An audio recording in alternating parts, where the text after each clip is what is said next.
बिस्मिल्लाहिर्रहमानिर्रहीम। अस्सलाम वालेकुम। मुल्क शाम के एक ग़ुलाम की कहानी।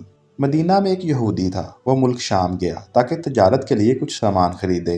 सामान खरीद कर जब वो वापस आ रहा था तो उसकी नज़र एक ग़ुलाम पर पड़ी जिसका रंग बहुत काला था। वो किसी लिहाज से भी खरीदने लायक ना था। यहूदी ने सोचा कि अगर वो इसे खरीद ले तो अपने शहर मदीना में जाकर महंगे दामों बेच सकता है और नफ़ा कमा सकता है। चुनांचा उसने वो ग़ुलाम खरीद लिया जिसका नाम सालम था। मदीना में पहुंचा और सारा सामान 3 दिन में बेच दिया।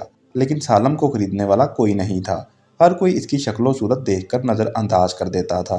यहूदी ने गुलाम सालम से कहा कि वो सामान पकड़कर धूप में खड़ा हो जाए तो लोग ये समझेंगे कि गुलाम बहुत मेहनती है और धूप में भी काम करता है। सालम ने ऐसा ही किया, लेकिन लोग होशियार थे। उन्हें पता चल गया कि ये गुलाम महज मालिक के हुक्म पे खड़ा है। मदीना में एक खातून थी जो अपनी खुदा तरसी की वजह से मशहूर थी। उन्होंने जब गुलाम को देखा तो उसे खरीद लिया।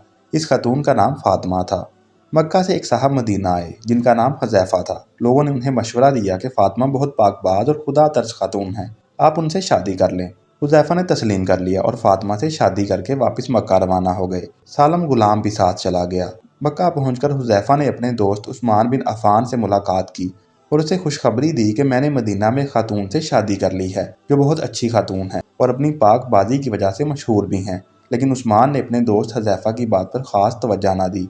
इस बेरुखी की वजह से हुज़ैफा को रंज हुआ और उन्होंने अपने दोस्त से इसकी वजह पूछी तो सैयदना उस्मान रज़ियल्लाहु अन्हु ने बताया कि मैं इस्लाम कबूल कर चुका हूँ और तुम मुसलमान नहीं हो, लिहाजा हमारी दोस्ती नहीं रह सकती। हुज़ैफा जानते थे कि उस्मान बहुत समझदार इंसान है, वो कोई बेफ़ायदा काम नहीं कर सकते। लिहाजा अपने दोस्त को कहा कि मैं भी इस्लाम कबूल करूँगा और अपनी ज़ौजा फातिमा और ग़ुलाम सालिम के साथ इस्लाम कबूल कर लिया। एक दिन आप सल्लल्लाहु अलैहि वसल्लम ने ख़वातीन में बयान फरमाया जिसमें ग़ुलाम आज़ाद करने की फजीलत बयान की। फातिमा ने घर आकर सालम को आज़ाद कर दिया, लेकिन सालम ने कहा मेरा मुल्क शाम बहुत दूर है, आप लोग बहुत अच्छे हैं, इसलिए मैं आपको छोड़कर नहीं जाऊँगा। चुनांचा हुज़ैफा ने सालम को अपने पास रख लिया और सालम को आप सल्लल्लाहु अलैहि वसल्लम की मजलिस में भेजने लगे। सालम कुरान की तालीम हासिल करने लगे। वक्त गुजरता गया।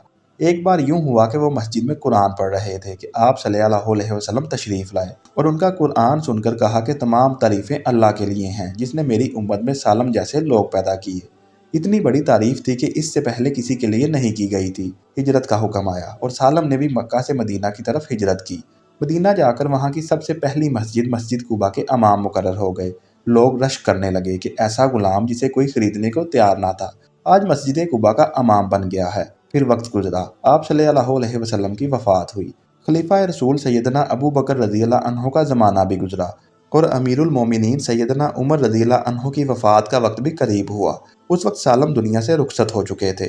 सैयदना उमर रज़ियल्लाहु अन्हु ने फरमाया अगर सालम जिंदा होते तो मुझे अमीर बनाने में कोई मशक्क़त ना होती, यानी मैं उन्हें अमीरुल मोमिनीन बना देता, क्योंकि मैंने रसूल अल्लाह सल्लल्लाहु अलैहि वसल्लम से सुना है सालम का दिल अल्लाह की मोहब्बत से भरा हुआ है। सबक ये है कि कुरान के ज़रिए लोगों को इज़्ज़त भी मिलती है और ज़िल्लत भी। जो कुरान सीख जाते हैं उन्हें अल्लाह ताला ऐसी हुक्मरानी अता करता है कि वो लोगों के दिलों पर हुकूमत करते हैं। सालम जिनको कोई गुलाम की सूरत में खरीदने को तैयार नहीं था, उन्हें कुरान ने कैसी इज़्ज़त से नवाजा।